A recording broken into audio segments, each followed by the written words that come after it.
سلام نماكي مديا تخطاتلتي كميل لهم أنا دحاني እግዚአብሔር ይመስገን ንስኻትኩም እውን ኣብዘ ዘለኹምዎ ሰላም ክትኾኑ ተመኝታዩ እሞ ናይ ማኪ ሚድያ ተኸታተልቲ ንሎሚ ሕፅር ዝበለትን ኣዝያ መሳጢትን ኣመና መምሐሪትን ዝበልዋ ዛንታ ናባኹም ሒዝያ ቀሪበለኹ ቅድሚ ናብቲ ዛንታ ምባለይ ግን ነዛ በዓልቲ ዛንታና ዛንታኣ ሰሚዕኹም ኣብ ናይ ኮመንት መጽሐፍ ቦታ ሓሳብ ርእይቶኹም ግደፉላ እንዳበልኩ ናፍቲ ዛንታ ከብለኩም ሰናይ ምክትታል ኣውሽጢ ህይወት ብዘይ ምንም እንቅፋት ንኽትነብር ብዙሓት ነገር ንኽትወስን ኣብ ብዙሕ ነገር ፀኒዕኻ ክትነብር ይግባእ ወዲ ሰብ ብብዙሕ መንገዲ ኢኻ ትመዝኖ እዚ መምዘኒ ዝጅምር ከዓ መን ኢኻ ወዲ መን ኢኻ ፆታኻ ትነብረሉ ቦታን ሃይማኖትን ዝጅምር ድሕሪ እዚ ከዓ ነቲ ሰብ ንምፍላጥ ካልኦት ስራሕቲ ይስርሑም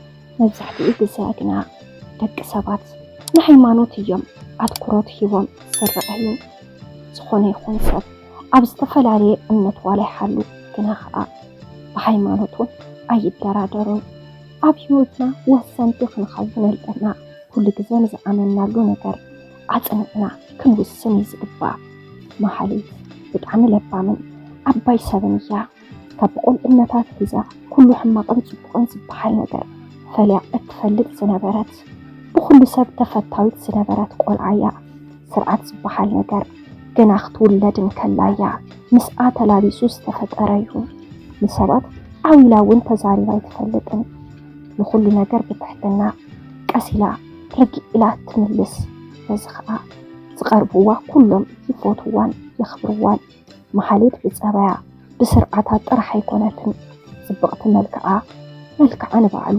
ብጣዕሚ እያ ምልክዕቲ ቅርፂ ሰውነታ ኣብ ብዙሓት ሰባት ዓይኒ ንኽትኣቱ ይገብራ ኩሉ ነገራ ትስሕበካ ፍልይቲ ጓል ሔዋን እያ ናይ ሰብ ሙሉእ የለን ማለት ኩሉ ነገር ዝተማልአሉ ሰብ የለን መሓሌት ግን ኣብ ውሽጣን ደጊኣን ዝጎደላ ነገር የብላን መሓሌት ርሕርሕቲ ንሰባት ሓላይት ምስ ሰባት ምትሕውዋስ እትፈቱ ሃይማኖታ ኣጥቢቓ እትፈቱን እትኽብርን ጓል ኣንስተይቲ እያ ነዚ ኩሉ ነገር ክትኸውን ዓብዪ ምኽንያታ ግና ኣቦኣ እዩ ኣቦ መሓሌት ቀሺ እዩ ቀሺ ንቐሽኡ እውን ከዓ ኩሉ ነገር ዝተማሓረ ምሁር ቀሺ እዩ ኩሉ ግዜ ከዓ ንመሓሌት ብዙሕ ነገራት ይመኽራ ዕድለኛ ግዲ ኮይኑ ከዓ መሓሌት ንምኽሩ እናሰምዐት ለባም ሰብ ኮይናትሉ ኣቦኣ ቀሺ ምዃኑ ዝፈልጡ ሰባት ንኽቐርብዋ ብዙሕ ኣይደፍሩን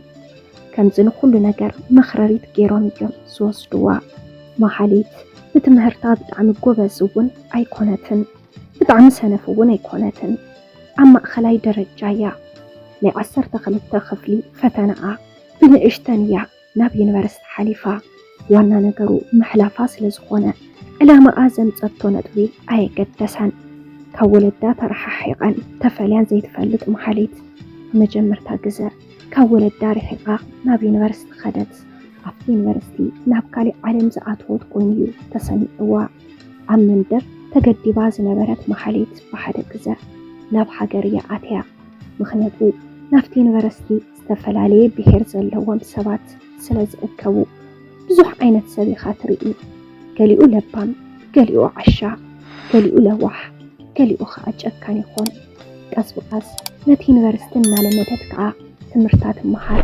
መሓሊት ኣብቲ ዩኒቨርስቲ ብዙሕ መሰናኽላት ኣሕሊፋ እያ ትምህርታ ወዲኣ መልክዓ ብጣዕሚ ፅብቕትን ምልክዕትን ብምንባራ ብዙሓት ኣወዳት የሽግርዋ ነይሮም ቁፅሮም ብዙሕ ዝበለ ከዓ በቢግዚኡ ኣፍቀርና ክናበሉ ናይ ፍቅሪ ሕቶ እንትሓትዋ መሓሌት ግና ካብ ከምዚ ነገር ቁጥብቲ ብምንባራ ናይ ማንም ናይ ፍቅሪ ሕቶ ኣይትቕበልን ኣነ ዘምፀኒ ትምህርቲ ኢላ ተሓስብ ብምንባራ እውን ኩሉ ግዜ ትምህርታ ወዲኣ ካብቲ ዩኒቨርስቲ ምውፃእ እምበር ካሊእ ነገር ሓሲባ ኣይትፈልጥን ኩሉ ነገር ፈጣሪ ኣብ ዝፈቐዶ እዩ ዝኸውን ኢላ ከዓ ተኣምን ከም ናይ ወለዳ ድሌትን ባህግን እንተኾይኑ ንሶም ዘምፁላ ኣብ ሃይማኖት ዘሎ ንድያቆን እዮም ከምርዕዋ ዝደልዩ ንሳ ግን ነዚ ክንርኦየ ንዚ ሓዳር ክገብር እየ ኢላ ሓሲባቶ ኣይትፈልጥን ዝኾነ ይኹን ፈጣሪ ልዎ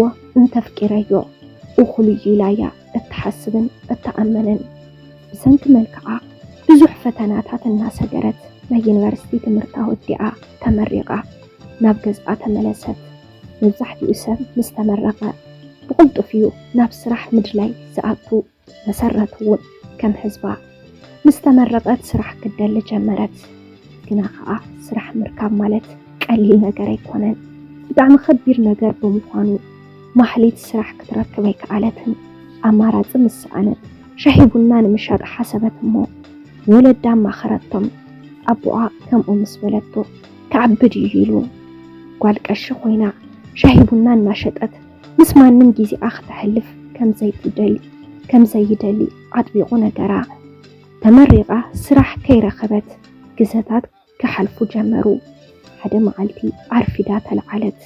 ኩሉ ግዜ ብለይቲ ገስጊሳ ናብ ስራሕ ምድላይ ምውፃእ እሞ ከዓ ከይረኸብካ ምምላስ ብጣዕሚ ደኺምዋ። ነዚያ ከዓ ኣብቲ መዓልቲ ኣርፊዳ ዝተለዓለት ካብ ምድቃሳ ተላዒላ ከዓ ኣዲኣ ሰሪሓቶ ዝነበረት ቁርሲ በሊዓ ክዳውንታ ቀያይራ ናብ ስራሕ ምድላይ ወፀት። ናብ በብኸባቢኡ ዝተለጠፉ ወረቓቕቲ እናርአየት እንትትኮልል ኣብ ሓደ ቦታ ሓደ ወዲ ሓፍቲ ኢሉ ፀዋዓ። እቲ ወዲ ክርአ እንከሎ ኣብ ፅቡቕ መነባብሮ ዝነብር ወዲ ዝመስል። መሓሌት እውን ናብኡ ቅርብ ኢላ እንታይ ከም ዝደለየ ሓተተቶ። ንሱ እውን ስራሕ እንተደልያ ንሱ ቆፅራ ከም ዝኽእል ነገራ። መጀመርታ መሓሌት ንኽላ ከፋይሉ ከምኡ ዝብላ ዘሎ መሲልዋ ኣይ ኣመነቶ ነይራ። እንተደሓር ግና ብቁም ነገር ናብቲ ትካሉ ወሲዱ ምሰርአያ ክትኣምን ተገደደት። እቲ ወዲ ንመሓሌት ዘቕርበላ ስራሕ ፀሓፊቱ ንኽትኸውን እዩ ነይሩ። መሓሌት እውን እሺ ኢላ ክፍሊታ ተሰማሚዓ ኣብ ቀፃሊ መዓልቲ ስርሓ ክትጅምር ወሲኖም ገፃ ፍሽኽታ መሊእዎ ናብ ገዝኣ ኸደት። ኣብ ገዝኣ ኸይዳ ንወለዳ ስራሕ ከም ዝረኸበት ምስ ነገረቶም ብጣዕሚ እዮም ተሓጒሶም። ብፍላይ ከዓ ወላዲት ኣዲኣ ጓላ ተሓጒሳ ብምርኣያ ብጣዕሚ ተሓጎሰት። መሓሌት ምፅባሒቱ እንኩሖ ምድላዋታ ወዳዲኣ ናብ ስርሓ ኸደት። ስርሓ ከዓ ብዕሊ ሀ ኢላ እንትትጀምር ዝኾነ ነገር ቅልል ክብላ ትሰምዓ። እቲ ስራሕ እውን ክንድቲ ዝሓሰበቶ ከቢድ ኣይነበረን። ካብ መዓልቲ ናብ መዓልቲ ነቲ ስራሕ እናለመደቶ እናፈተወቶ ኸደት። እቲ ዘስርሓ ወዲ እውን ብዙሕ ዘየካብድ ቅልል ዝበለ ዓይነት ወዲ ነይሩ። እቲ ስራሕ ንኽልቲኦም ብበዝሒ ዘራኽብ እዩ ነይሩ። እቲ መሓሌት ትሰርሐሉ ናይ ስራሕ ቦታኣን መንበሪ ገዝኣን ዝተረሓሓቐ ስለ ዝነበረ ምሳሕ ሰዓት ኣብቲ ስራሕ ከባቢ ኣብ ዝርከብ እንዳ ምግቢ እያ ምስሓ በሊዓ ናብ ስርሓ ትምለስ። ነዚ ነገራ ዝተዓዘበ እቲ ዘስርሓ ወዲ ንሱ እውን ካብ ናብ ገዝኡ ኸይዱ ምስራሕ ምብላዕ ምስ መሓሌት ክመስሕ ሓሲቡ ንሱ እውን ምስኣ ምስሑ በሊዑ ናብ ስርሑ ይኣቱ። ብኸምዝን ወዲ ኸምዝን ቅርርብ ጀመሩ።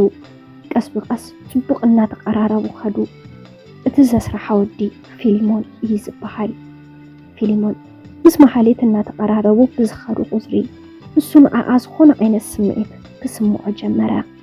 መሓሌት ንስርሓ ብጣዕሚ እትፈቱ ካብ ስርሓ ክትወፅእ እንከላ ብዙሕ ኣይትፈቱን። ድሕሪ ግዜ ግና ንነብሳ ክትጥርጥር ጀመረት። ነቲ ስራሕ ክንድኡ ዝኣክል ምፍተዋ ስለ ዘጠራጠራ ስኽን ኢላ ክትሓስብ ጀመረት። ስምዒታ ብደንቢ እናተረድአት እንትትከድ ካብቲ ስራሕ ንላዕሊ ንፊሊሞን እናደለየት ከም ዝኸደት ተረድኣ። እዚ ዝተረድአትሉ ፊሊሞን ንስራሕ ኢሉ ናብ ዝኾነ ዓዲ ንሰለስተ መዓልቲ ናብ ካሊእ ዓዲ እንትኸይድ እዩ። መሓሌት ናብቲ ስራሕ ንሱ ኣብ ዘይብሉ እንትትመላለስ ደስ ኣይበላን ነይሩ። ብጣዕሚ የፅልዓ። ከይዳ ኣብ ስርሓ እንትትውዕል ምንም ዕግበት ኣይስምዓን። በዚያ ከዓ መሓሌት ከም እትፈትዎ ዝተረድኣ። እዚ ስምዒት እዚ ግን ንበይና ኣይኮነን ዝስምዓ ነይሩ። ፊሊሞን እውን ኣብ ዝኸዶ ኮይኑ ነዚ ስምዒት ተረዲእዎ እዩ። ካብዚ ኸዶ ምስ ተመለሰ ክልቲኦም ከምዛን ብዙሕ ግዜ ተፈላለዮም ዝነበሩ ተሓቋቒፎም ሰላም ተባሓሓሉ እሞ ምሳሕ ሰዓት ኣኺሉ ናብ ምስሖም ወፁ። ፊሊሞን ስምዒቱ ሰባሲቡ ድፍር ኢሉ ከም ዘፍቅራን ትገልጸላ። መሓሌት እውን ናታ ስምዒት ከም ዝኾነ ነገረቶ እሞ بحدا كم مسارحتي نفقر تساقاقرو كم معلتنا معلتي جزينا خدا انت خيد فقرم كابزنا برز زيادة انكر خدا فيليمون كم آل بامن مستوعلن سابيو كاب كلون العلي نسبات زلو خبري أمنالو عليو جنزب اللويو بجنزبو ونكا أي مكحن زلو مكفالي سفاتو محليتو ونكا نزن ود خمزن نقارويا تفتول بنيرا بفقرو الجزئنيا مسكونت كا نولد داب زعبو نقراتهم أبوا نقر كشي بزح نقر حاتتا انتوايو كمي زبلايو النبلا بزحات حطوطات يدردر لا محليتو ونكا تفلطونا ملست زي تفلطو خا حسيانا تزاربت مسأمنتو نخف على دو قصرو حازو فيليمون أب قصرو ساعات زت حزحزو نابندا محليت كدا أبو محليتو ون تراخيبو مغو مسأللو قلبهم قدنا يرو ومس بحدك زيون فاتيمو نيزرارو أولازا دسيلوهم سلازفتو وخا نيمرعا معلتي كفلتو حسبو مو مس فيليمون تزراريبهم مرعا معلتي قراتو محليتو ون مس فيليمون أب حتير قزاوشتي سنة سرعات مرعو أموديهم حداروتو كم سرحتنيا خوينا زعاتوت محليت بعلوانا أتتكال كونت فيليمون نو ان محليتن لؤل جنزب وجو بروسس أب حتير قزاو داديو ناب أمريكا خدو كلتي سنبرون فقري أمنا فلو ينيرو أب أمريكا خيدو مون نسو تبق صراح الناس رحا شوتهم تبق يمرحو ني فيلمون ولدن أحواتن كلهم أب أمريكا يوم لمحليتو ونكا بتبق يوم تقبلو موا حدارون بتبق إنا مرحو 10 عامت انتحلف أمونغو سلسة قرء وليدهم ينيرو أبز مونغو يوم بقار ناي فيليمون بيتسابو حيمانوتهم كأيرو مو نفيليمون ون نغير نقروا فيليمون ون ولدوز حزبو حيمانوت نخختل بمحساب نمحاليت نقرا محاليت نتزاربا أي عمنتون مخنياتو قوالك أشي مخانان نفلتا محتاتو أمنان ناددا نسوغن بحسابو تانيو حيمانوتو غيرمو نا أنا ختغير كجخجخا جمرا أبوا كاوي كم سمعون دعي حيمانوت كم زغيرا سبعا مسمعا بقول طفتي حتو نختخيدي نقرا محليت كنا سلستو قول وليدا كتفتح أمنا خبيدوا سلازي انت خقبر تبلنا لا محليت تفاتي حدو نابو بويك خيدس ولاس حيمانوتيك غير دجاهم نيماكي ميديات خطاتلتي حساب رئيتهم قدافو لي سميعهم أي تسكروني تبلنا لامو حساب رئيتهم أبناي كومنت مصحف بوتا قدافو لا سلام نيماكي ميديات خطاتلتي نلومي حزالكم قريبا زنبركو زانتا نزي مسل نيرو نزا بعلت زانتنا حساب رئيتهم أبناي كومنت مصحف بوتا حساب رئيتهم قدافو لا نزي channel حدشتين تحرق حلهم سابسكرايب بمتوار نتاني دول ملكت بمنكا ناي channelنا نيوتروت خطاتتنا كتخونون اللابو أبزي channel حيزنا لكم نقرب زلنا زانتاتات ناب كل سابي بتصح سلازيلة نزانتا لايك بمقبار ناب كل ساب نخبت صح قبروا لايك شير سابسكرايب مقبار يتحمقون دابلنا رزقا في الليكم ساسنايو